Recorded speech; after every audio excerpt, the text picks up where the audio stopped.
De la mano con la historia. Un paseo por nuestro pasado. Hechos, personajes y lugares que forman parte de nuestra identidad. Un programa de divulgación con Julio César Alfonso Ruiz y Emilio García Bonilla. Te invitamos a caminar con nosotros de la mano con la historia. Una producción de Teciutlán FM 90.9 Set Radio, donde Puebla se escucha.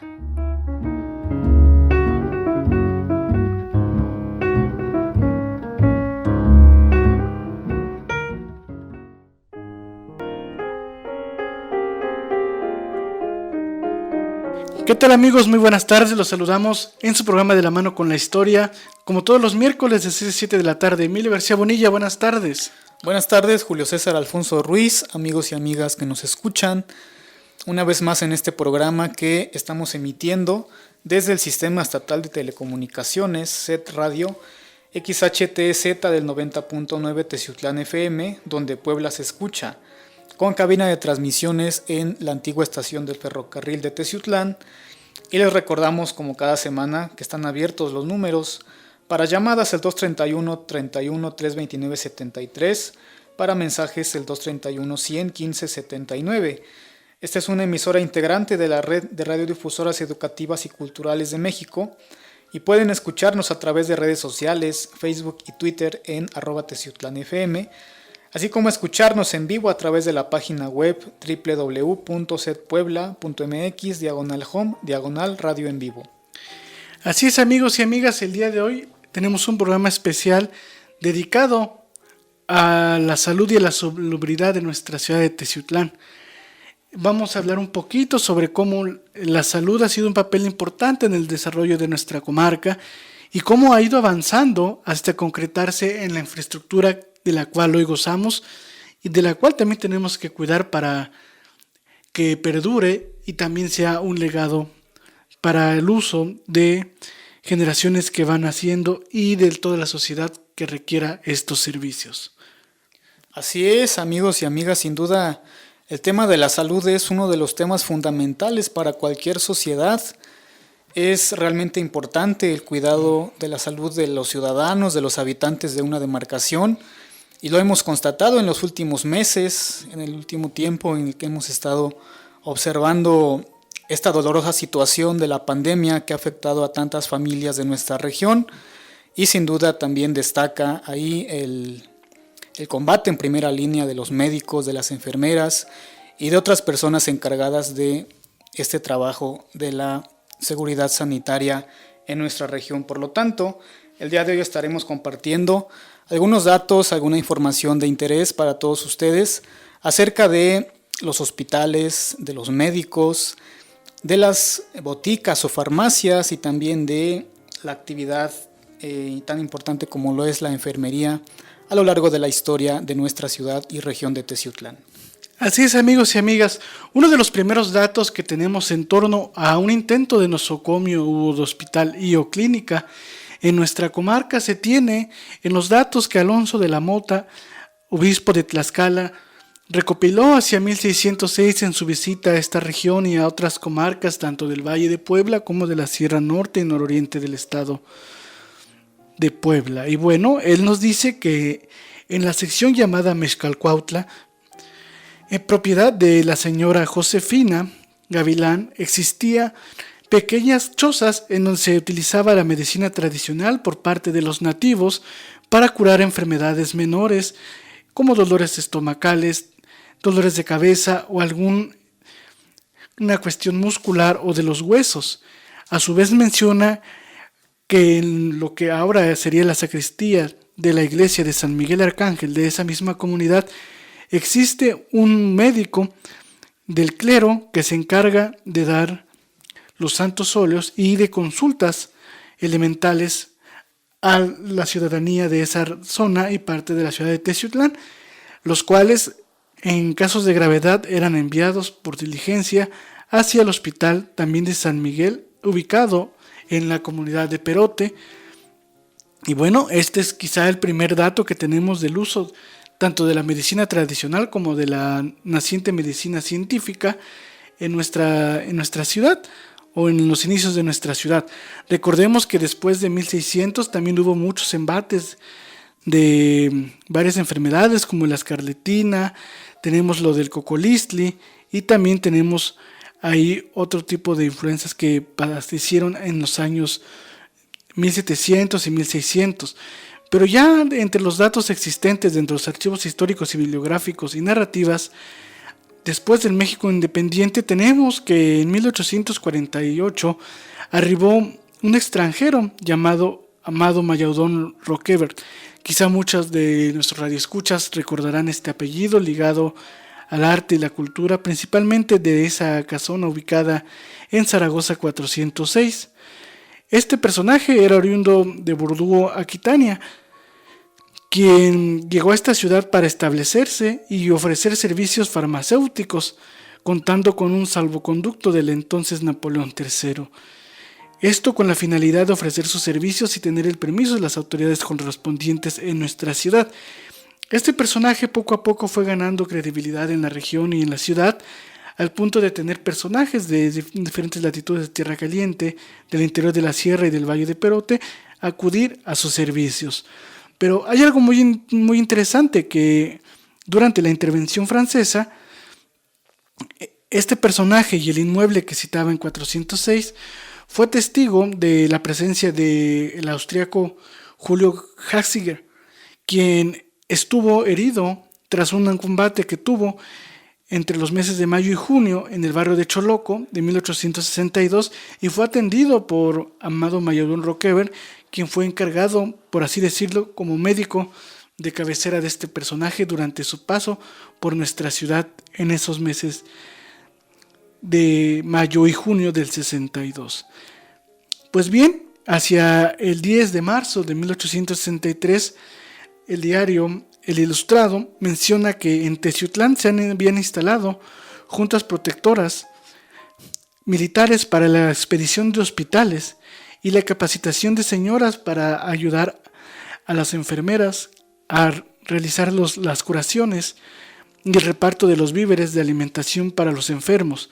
Se dice que en Teciutlán se instalaron 2 compañías, una comandada por el señor don Antonio León Ledesma, encargado de los militares, y las curaciones iban a cargo de los gastos de guerra.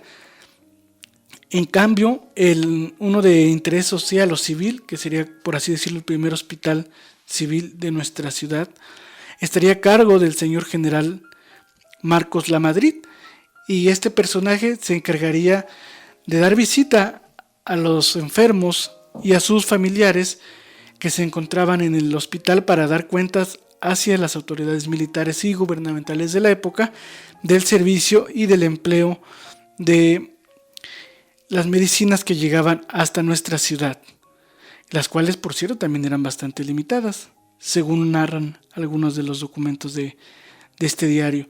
Y bueno, cambiaría muy fuertemente la cuestión de infraestructura sanitaria en nuestra ciudad el 11 de agosto de 1895, en donde el Diario Oficial del Estado señala y menciona en una columna bastante interesante la inauguración de un hospital en Teciutlán. Y cito: el 11 del actual se verificó en Teciutlán, Estado de Puebla, la inauguración del Hospital Guadalupano. Con este motivo hubo una fiesta animadísima y presidida por la presidenta de la Junta de Caridad de esta ciudad. Al lado de tan respetuosa dama se encontraban el señor cura párroco de esa ciudad y el señor médico encargado del dispensario de esa misma comunidad. Después se dieron las cortes de los listones por parte de las autoridades, y un par de señoritas muy bien ataviadas de esta ciudad dieron la bienvenida y palabras de gratitud a nombre del pueblo de Teciutlán, suplicándole a la Virgen María de Guadalupe bendiciera las manos de los médicos y enfermeras que trabajarían en este hospital para que llevaran a bien a la salud de nuestra comarca. A su vez, los pobres de Teciutlán quedaron agradecidos con este importante regalo para su salud y dieron una serie de dotes a todos los asistentes a esta importante celebración. Con ello, Teciutlán empieza a unirse a la vanguardia de otras partes de nuestro estado en materia de salud, y con ello se esperan los cuidados y la longevidad de su población. Cierro cita. Con esto nos podemos dar cuenta de la importancia que tuvo la llegada de este hospital a nuestra ciudad, quizá porque había una necesidad grande de cubrir la enfermedad, no solamente de los habitantes de esta ciudad, sino de las comunidades que son en cierta forma conurbadas a nuestra entidad desde al menos 2 siglos y que han estado ligadas a su desarrollo. Lo interesante de esta cita, Emilio, es cómo se narra el recibimiento de la gente. Eso de los dotes es muy común en las comunidades indígenas o en las comunidades más alejadas, y es un símbolo de gratitud y también de estrechar un lazo con las nuevas autoridades, en el caso cuando son presidencias, gobernaturas o entidades culturales, pero en este caso en un sentido de salud.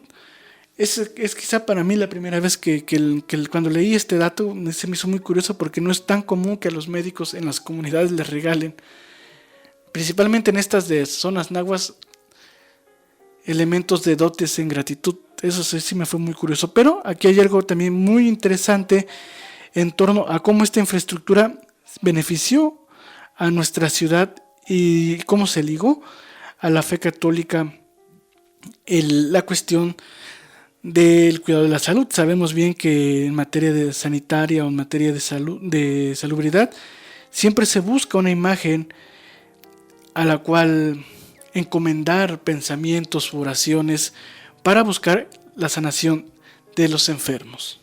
Así es, Julio. Muy importantes estos antecedentes que has mencionado de la primera infraestructura hospitalaria y sanitaria en Teciutlán.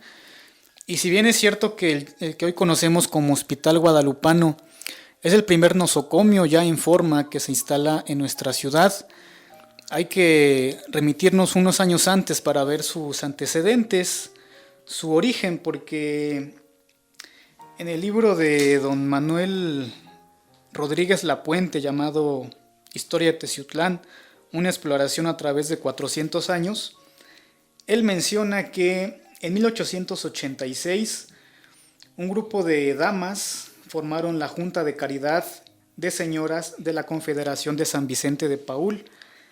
Ellas tuvieron por misión atender a los enfermos indigentes.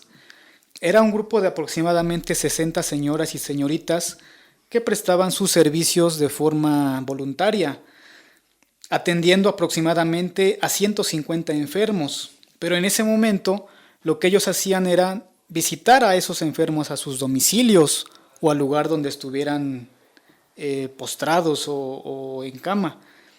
Sin embargo, esto era demasiado trabajo, era muy cansado para tan poca gente, y más que era un trabajo sin ninguna retribución a cambio, y consiguieron que una junta integrada por doña Adela Zorrilla de la Puente como presidenta y la señorita Modesta Palacios como vicepresidenta, en 1890 acondicionaran una casa en el barrio de San Rafael, en donde se fundó primitivamente este Hospital de Caridad de Nuestra Señora de Guadalupe.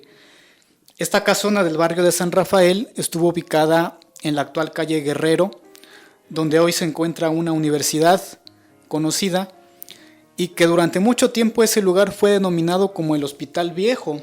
Pues bien, ese Hospital Viejo, amigos y amigas, fue el primer hospital guadalupano que se instaló en nuestra ciudad. Y ya desde entonces, desde su instalación en ese lugar, se hicieron cargo del servicio de enfermería las siervas del Sagrado Corazón y de los pobres, que hasta la fecha siguen atendiendo a los enfermos ya en el Hospital Guadalupano que ahora conocemos. Sin embargo, esa primera casona del barrio de San Rafael resultó inadecuada e insuficiente, por lo que unos años después se trasladan a una casa de campo que les fue donada o rentaban originalmente ya en el barrio de San Francisco. Sin embargo, ese predio no había pagado impuestos y el gobierno lo sacó a remate. Para evitar mayores problemas, fue adquirido nada menos que por la señorita Rosalía Fontecilla, personaje bien conocido por nosotros que nos dedicamos a la historia de Teciutlán, porque también en su momento fue propietaria del Teatro Victoria. Y en este caso, doña Rosalía Fontecilla adquirió este inmueble del barrio de San Francisco puesto a remate y lo donó a la institución, y es ahí donde hasta la fecha sigue existiendo este hospital guadalupano que todos conocemos. Así es, amigos y amigas, sin duda la labor social es una parte fundamental en la creación de los nosocomios de nuestra ciudad. Van ligadas muchas buenas intenciones como las de Fontecilla, que no solamente benefició a la salud, sino también a la cultura de nuestra ciudad, y que es un personaje, si bien no nació en Teciutlán, sí hizo mucho por nuestra ciudad, como muy pocas veces pasa. Así es. Y por estos años también escuchamos hablar de los primeros médicos titulados ya como tal, egresados de la Universidad Nacional, que llegaron a nuestra ciudad a prestar sus servicios.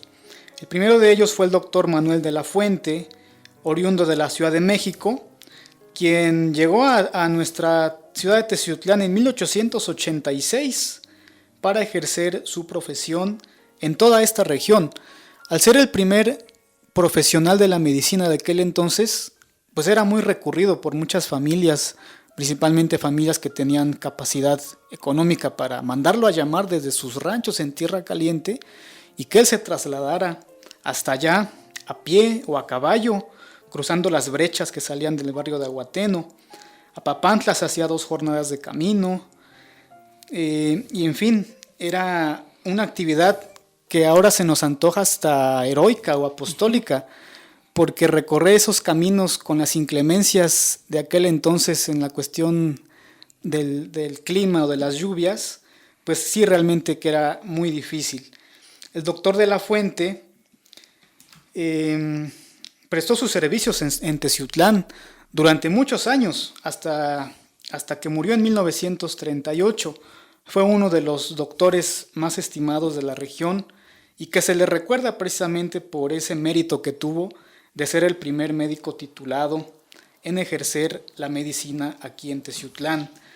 De la misma forma, también podríamos mencionar al primer dentista ya profesional que hubo aquí en Teciutlán, porque si bien recordemos que tenemos esa figura de el peluquero que hace las veces de dentista y que hacía las veces también de una especie de médico no profesional, sino que hacía amateur, hacía las veces también hacía las sangrías, ¿no? Pero eso era en el siglo XVIII o antes. Pero ya amputaciones. Un profesional como tal de la odontología fue el doctor James Garner Minter, que llegó precisamente contratado por la compañía de la Teciutlán Copper Company a principios del siglo XX. Él se casó precisamente con la señora Marcelina Lombardo Carpio, una de las hijas del italiano Lombardo Cati, e instaló su consultorio en la esquina de las calles Hidalgo y Colón. Se cuenta que tenía unos aparatos muy rudimentarios. Dice aquí nuestra escritora Josefina Molina, en su libro Teciutlán como yo lo viví, que tenía una rueda como de bicicleta pequeña que entroncaba con una banda de hule movida con el pie derecho para raspar y curar los dientes o muelas. También necesitaba una jeringa de vidrio manual para humedecer los dientes al curarlo. Pobre del paciente si el doctor perdía el ritmo del pie en esos momentos, porque le llegaba un gran dolor en la boca. Se cuenta que este señor tuvo una hija muy bonita que se llamó Lilian Minter, que se casó a su vez con otro dentista, él de origen francés, el doctor Rafael Bullegoiri. Y uno de los hijos de esta pareja, a su vez, heredó también esa profesión, y que fue el doctor Luis Bullegoiri Minter. Ahí tenemos 3 generaciones de odontólogos con un origen extranjero, porque recordemos que como profesión, todavía a principios del siglo XX, la odontología pues no se enseñaba como tal en la Universidad Nacional, sino que eso ya llegó posteriormente. Y otro dentista de aquellos primeros fue el señor doctor José María Molina. Él era nativo de Zacapuaxtla. También estudió en la Universidad Nacional, llegó a Teciutlán a principios del siglo XX y se quedó a ejercer su profesión en esta ciudad hasta su muerte en 1926. Lo interesante de este doctor Molina, bueno, además de su familia, porque él fue padre de las hermanas Josefina, Elena y Rosalía Molina, que todavía tienen descendencia en nuestra ciudad, también muy vinculados al ámbito comercial y de la cultura. Pues bien, el doctor José María Molina fue el primero que adquirió un aparato de radiografía o de rayos X en 1922. Lo mandó traer desde Nueva York y fue uno de los dos primeros aparatos que hubo en el país.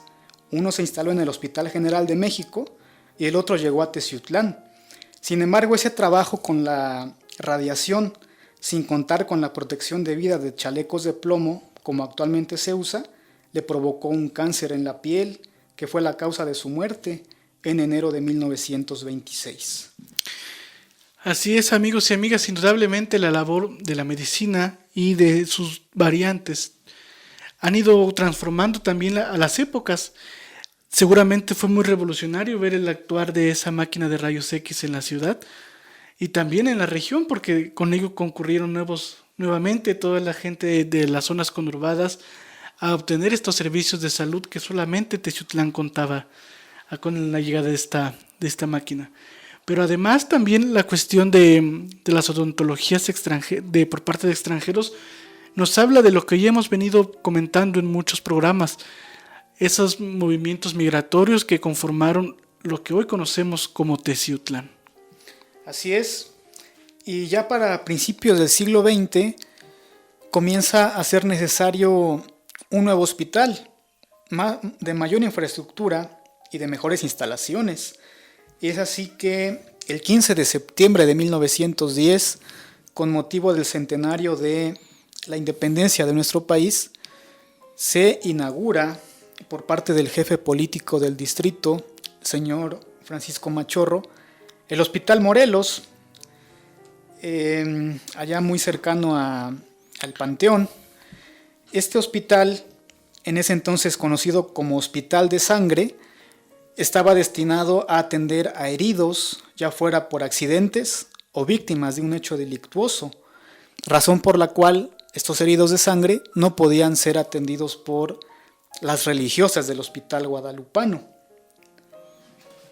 Esto también llevó algo muy curioso, porque en este hospital estuvo internado Guadalupe Victoria, primer presidente de México. En sus archivos aún se conservan parte de la documentación de la correspondencia entre Antonio López de Santa Anna, el hospital del Real Fuerte de San Carlos y el Hospital Morelos en torno a los procesos de salud que este importante personaje en nuestra nación tuvo al estar internado en ese nosocomio. Al mismo tiempo de que fue testigo de varios de los enfermos de las gestas bélicas de varias épocas de nuestra ciudad de Teciutlán, y que justamente ello también vinculó a muchas historias y memorias en torno a este inmueble, el cual aún sigue en pie, pero con otras funciones, de lo cual solamente nos quedan sus arquerías y su fachada como testigos de la época en la que fue edificado y los fines para los que se realizó y se cumplió. Así es, en el Hospital Morelos, por ejemplo, se atendieron los heridos de los combates de la Revolución Mexicana. Y dicen que incluso atendían a tanto de un bando como de otro, es decir, sin distinción alguna, porque eso también es parte del espíritu de la medicina y de la formación humanista que reciben los profesionales de la salud, atender al herido o al necesitado sin distinción de ningún tipo.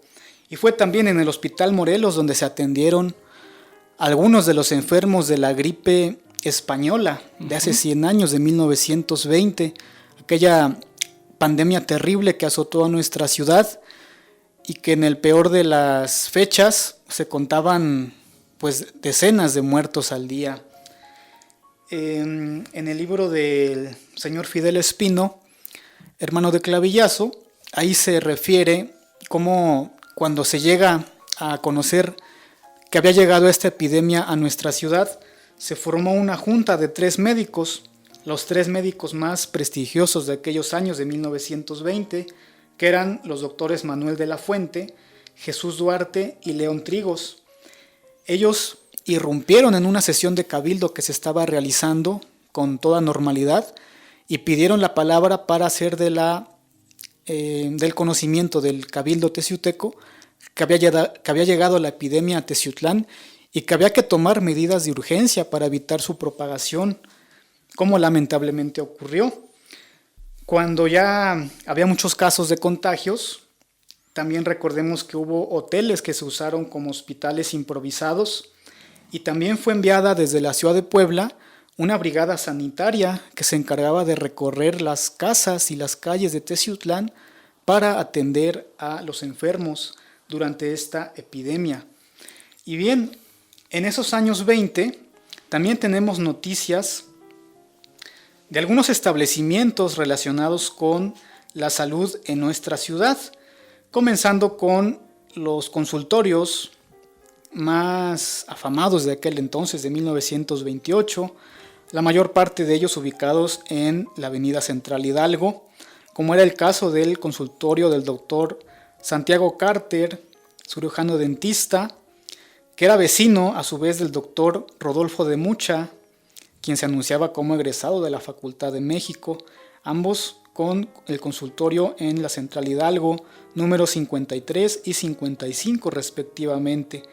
El doctor León Trigos atendía en la avenida Juárez, el doctor Duarte, experto en medicina, cirugía y partos, tenía su consultorio en Hidalgo 67, y el doctor Manuel de la Fuente, a quien ya he mencionado, egresado de la Escuela Nacional de Medicina, médico internista, como se anunciaba, también daba consultas en la primera calle de Hidalgo, número 3, así como el doctor Camilo Enríquez, también de la Facultad de México, titulado en 1903, como decía su anuncio, quien tenía su consultorio en las inmediaciones del Parque Hidalgo. Les recordamos que De la mano con la historia se transmite a través del Sistema Estatal de Telecomunicaciones SER Radio del XHTZ del 90.9 Teciutlán FM, donde Puebla se escucha, teniendo como cabina de transmisión la antigua estación del ferrocarril en Avenida Hidalgo sin número, Colonia El Pinal, con código postal 73890. Les recordamos que se pueden contactar con nosotros para dudas y sugerencias a los teléfonos 231 31 329 73 y para mensajes solamente vía WhatsApp al 231 115 79. Esta es una emisora integrante de la red de radiodifusoras educativas y culturales de México. Los invitamos a que sigan nuestras redes sociales Facebook y Twitter como @teciutlanfm, aunado de escucharnos a través de nuestra página web en www.setpuebla.mx-home-radio en vivo.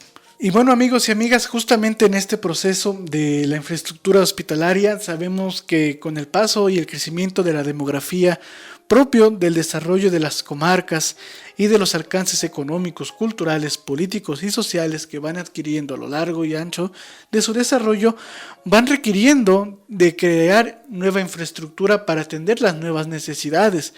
También sabemos que en ocasiones se recaen en los abandonos de varios elementos de infraestructura, principalmente cuando no convergen con los ideales de su concepción en ciertas épocas. Y justamente en nuestro Teciutlán pasó lo mismo con el Hospital Morelos.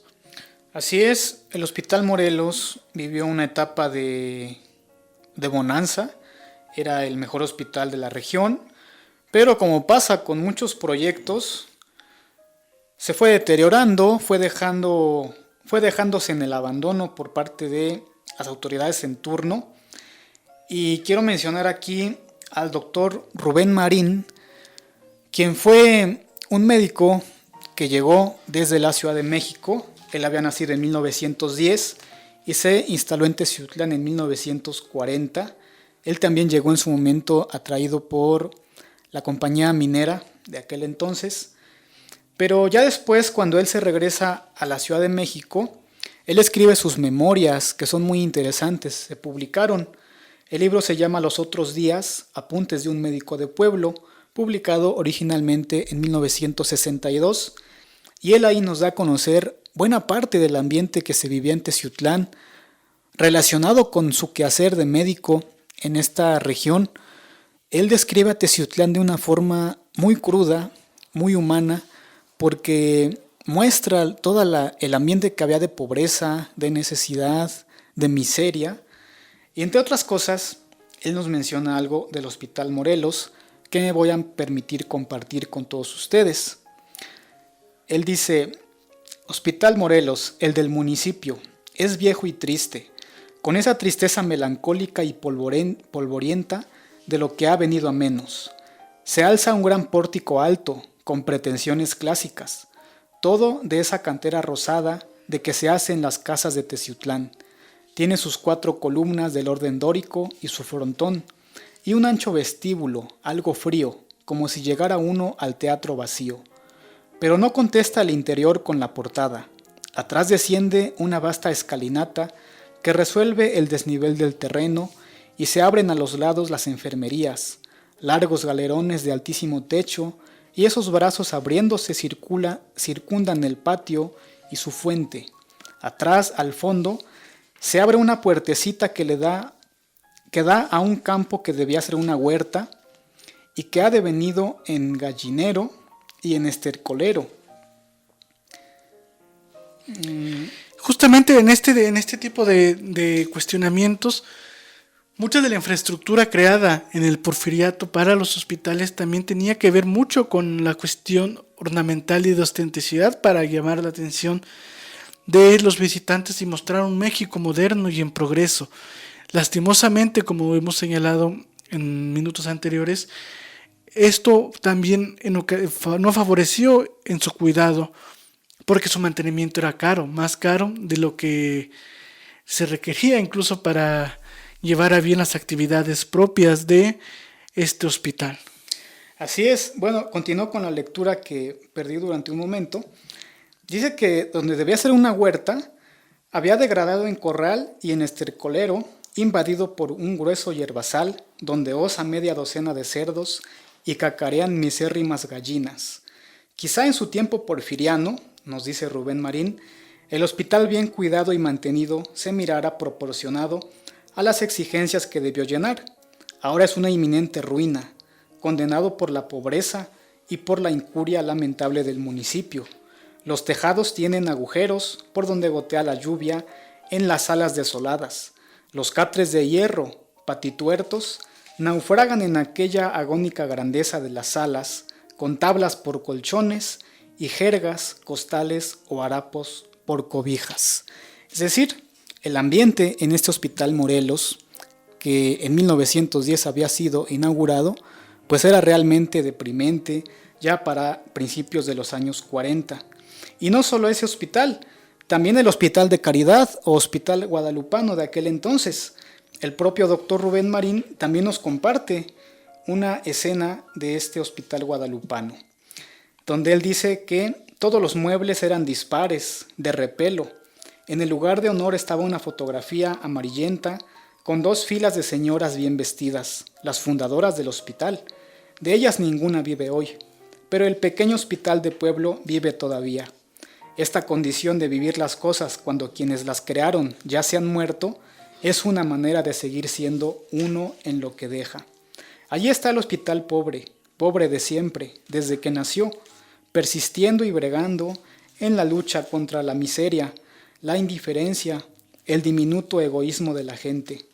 La construcción es una casa de campo, solariega, con su huerta y su terreno labrantío. Una vez y otra se le ha ido agregando algo con harto sacrificio de amor. Ora un nuevo piso, o más camas, o un techo, todo difícilmente de limosna y amaños. Cada médico de los que por aquí pasaron dejó algo. Uno las balanzas de la botica, otro un libro de recetas. Todos dejaron aquí trabajo sin remuneración. Después de las operaciones, de esas que dejan aniquilada la espalda, las religiosas nos obsequiaban en la salita de recibimiento un vinillo de ciruela o de nogal que ellas preparan y unas galletas. Hay un gallinero, un establo, las vacas dan leche Y cuando sobra se hace queso muy sabroso que las religiosas venden de puerta en puerta bajo la lluvia, o cuando lo hay, bajo el sol del pueblo. Muchos son los enfermos, muchas las bocas que mantener. Allá van entonces las hermanas a pedir limosna y apañan con todo, ropa vieja que zurcen y remiendan, monedas de cobre que atesoran, desechos de mobiliario que pintan y reparan, medicinas de las que sobraron al difunto para la botica, pan duro, tortillas secas, arroz quebrado, frijol agorgojado, todo sirve. Estos son algunos de los apuntes del doctor Rubén Marín, que como digo, ejerció su profesión en Teciutlán entre 1940 y 1944, y él conoció todo este ambiente que he mencionado de estos dos hospitales que para aquel entonces tenía Teciutlán y que para ese momento ya estaban totalmente deteriorados, eran insuficientes, por lo que fue necesario la instalación de un nuevo hospital.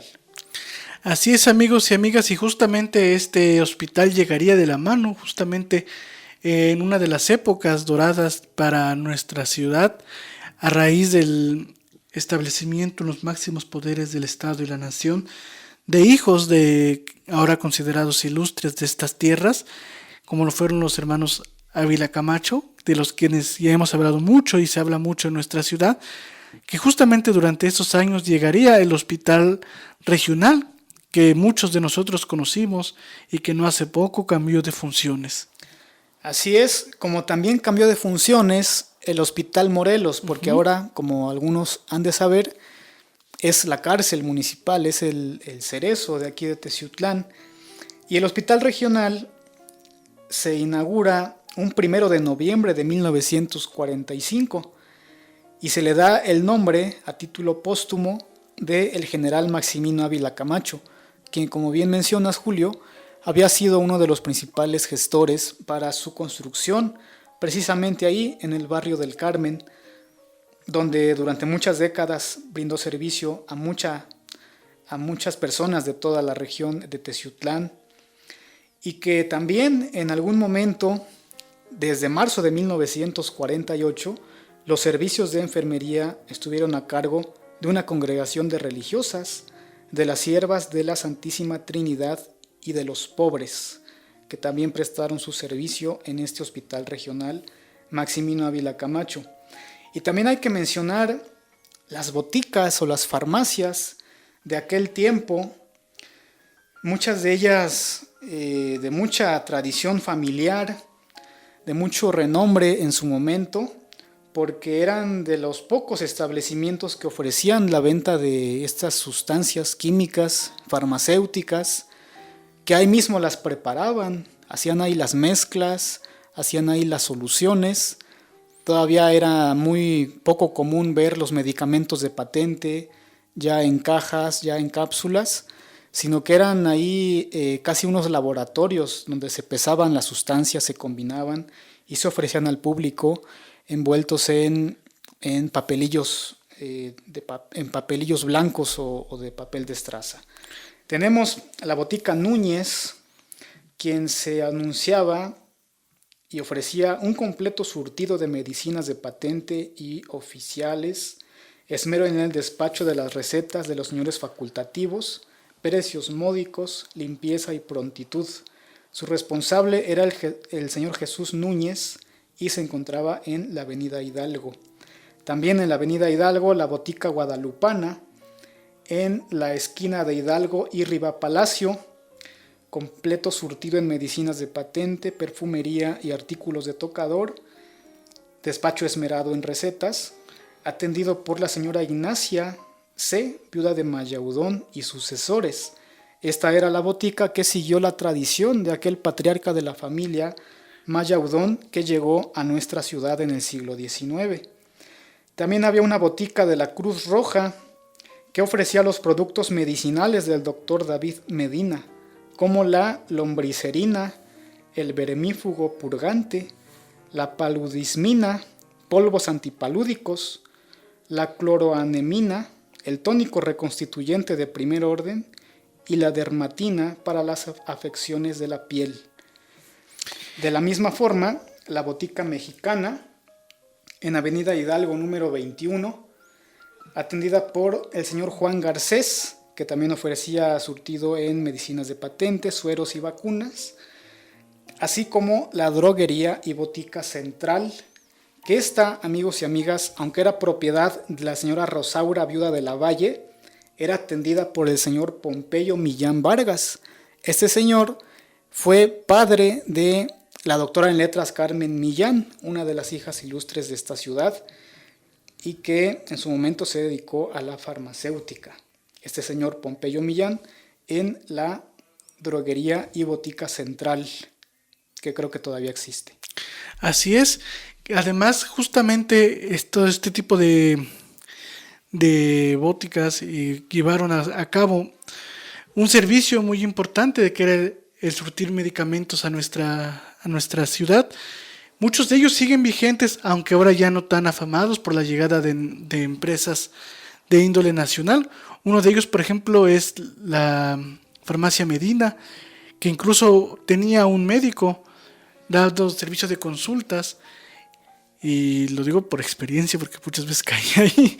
Entonces es muy interesante cómo se fueron heredando, porque si bien ya existía años antes, fueron transformándose con el paso de los años.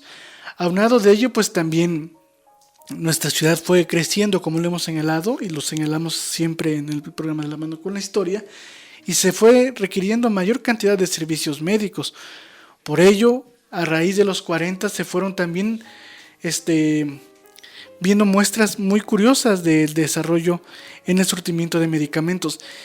Y déjame también decirte, Emilio, y compartir con los amigos y amigas, que en el Hospital Guadalupano en el Hospital Regional del Carmen, el antiguo Hospital Regional, había ciertas familias de esa cuadra, como la familia del buen amigo Ramón López Zamoros, a quien le mandamos un gran saludo, que llevaban cena para los familiares de la gente que estaba internada, y todo era completamente gratuito, y le llevaban de cenar a los familiares y a la gente de servicios médicos que no vivía aquí en Teciutlán, y que les daban la cena o la comida, o a los que venían a hacer residencia.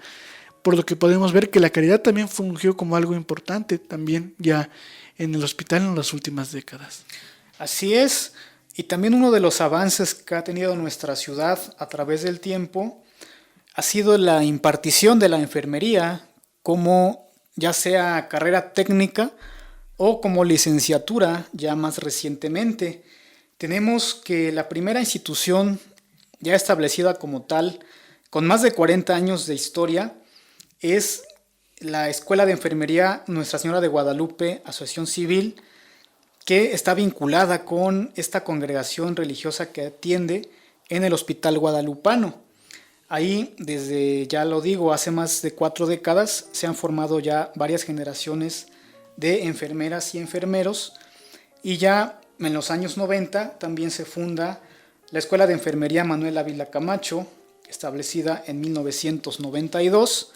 Posteriormente, la enfermería también se ha impartido en el CONALEP, en el Instituto de Estudios Superiores de la Sierra, en instituciones universitarias como es la Universidad Americana de Puebla, y también en el Complejo Universitario de la Salud de la UAP, que, como todos sabemos, desde el año 2014 ocupa las instalaciones de lo que fuera el antiguo Hospital Regional Maximino Ávila Camacho, ahí en el barrio del Carmen. Y tenemos también varios amigos que han egresado de ahí, de este complejo, y desde luego que también les enviamos un cordial saludo. Y fue a raíz de este cambio de transformación del Hospital Regional a Complejo Universitario de la Salud, en el que también se establece el Hospital Regional en un nuevo lugar aquí en las inmediaciones de Chignautla y Teciutlán. Así es, amigos y amigas, y justamente en este proceso también conllevó una transformación. La creación de un nuevo hospital regional en nuestra ciudad por el gobierno del finado gobernador Rafael Moreno Valle conllevó a la creación de otra infraestructura hospitalaria en la región. Como sabemos, Teciutlán ha sido y hasta el momento actual sigue siendo receptorio de pacientes de otras latitudes y municipios del interior de la sierra como de la Tierra Caliente, que se conllevó a la necesidad de crear otros 2 hospitales regionales hermanados con el de Teciutlán. Uno fue el Hospital Regional de Tlatlauquitepec, ya ubicado a las salidas de este pueblo mágico, y el otro ubicado en Cuetzalan. El de Cuetzalan muy peculiar a comparación de estos otros 2 hospitales regionales de Teciutlán y Tlatlauqui, pues en Cuetzalan, como sabemos, aún se sigue utilizando la medicina tradicional como base fundamental para el alivio de enfermedades mínimas o tratables con medicina de herbolaria, y fue que se conllevó a la creación de un hospital tradicional dentro de un hospital con medicina científica, que es un poco extraño. No hay tantos hospitales en el continente de este tipo.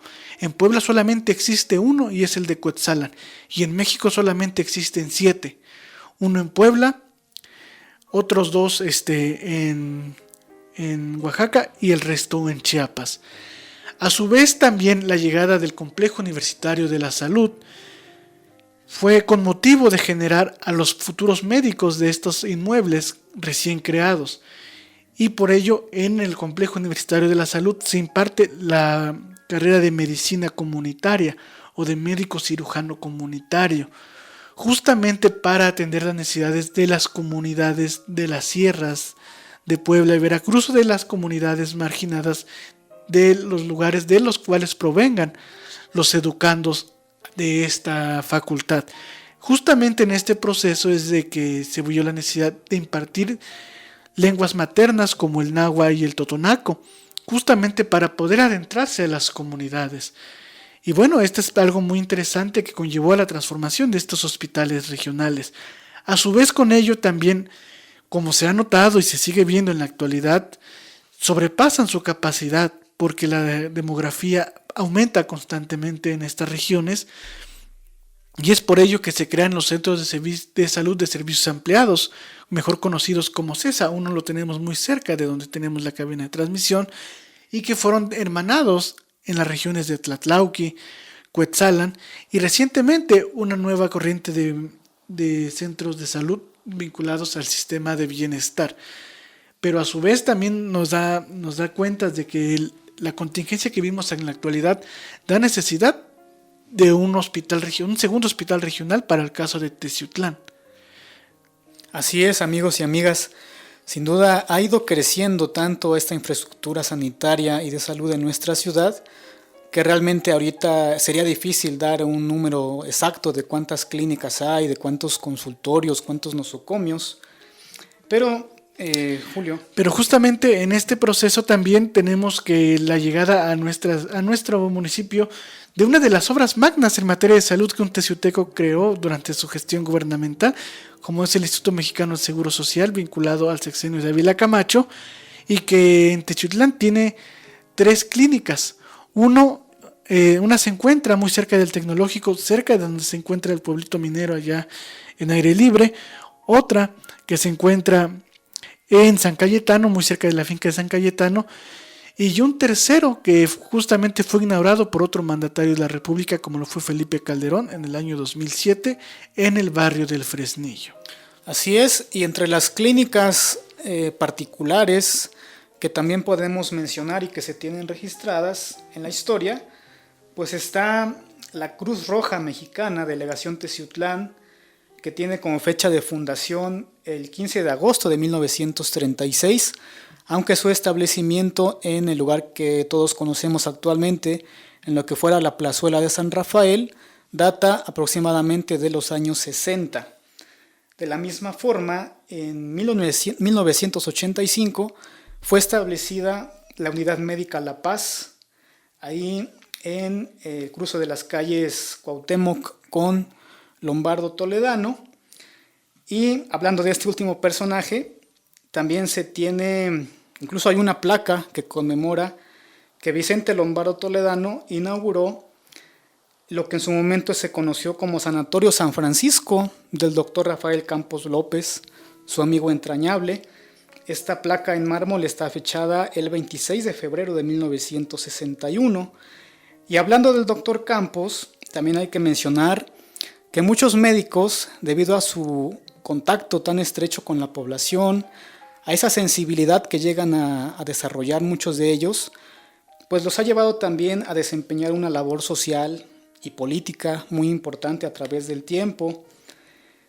Ahí tenemos, por ejemplo, al doctor Manuel de la Fuente, este primer médico titulado que ya mencionaba yo que llegó a Teciutlán, quien durante un tiempo, Julio, él fue presidente del Rotary Club o Club Rotario aquí en Teciutlán, por ahí por 1928, y por esos años 20, que es el periodo que más tengo investigado, también fueron candidatos a la presidencia, aunque no llegaron a ganarla, los doctores Jesús Duarte y León Trigos, que como decía yo al principio del programa, ellos se hicieron cargo de atender la epidemia de la gripe española en 1920.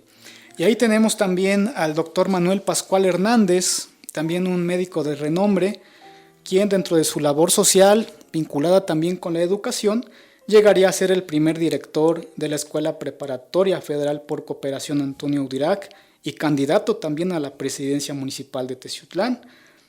Presidentes que han sido a la vez médicos, está el doctor Rafael Campos López, de 1972 a 1975, el doctor Miguel Ángel Juraidini Curi, de raíces libanesas, quien presidió nuestro ayuntamiento entre 1987 y 1990, y más recientemente el doctor Jorge Camacho Foglia, recientemente fallecido, quien fuera presidente municipal del 2008 al 2011, y también como presidentes interinos también han ocupado ese cargo los doctores Julio Avilés, Carlos Aguilar y más recientemente el doctor Armando Martínez, quien por cierto también fue director general del Hospital Regional de Teciutlán.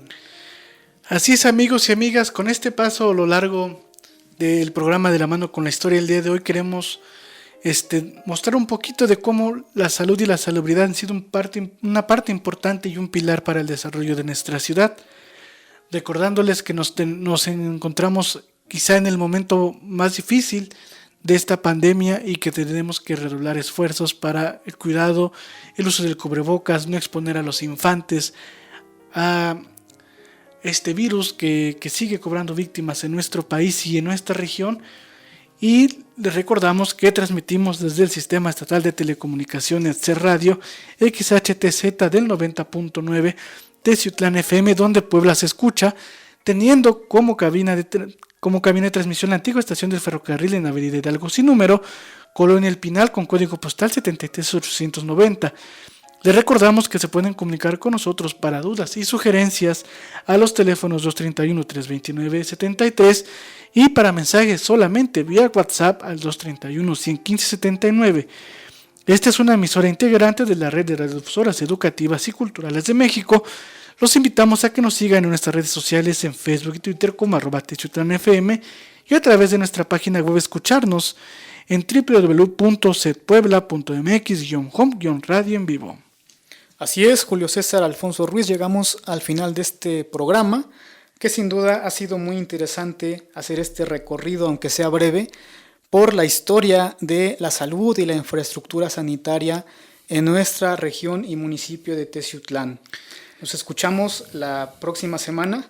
Agradecemos que nos hayan acompañado ya durante 50 ediciones de la Mano con la Historia y a próximos de cumplir un año con ustedes. Les agradecemos el favor de su atención. Nos escuchamos la próxima semana. Muy buenas tardes. Buenas tardes.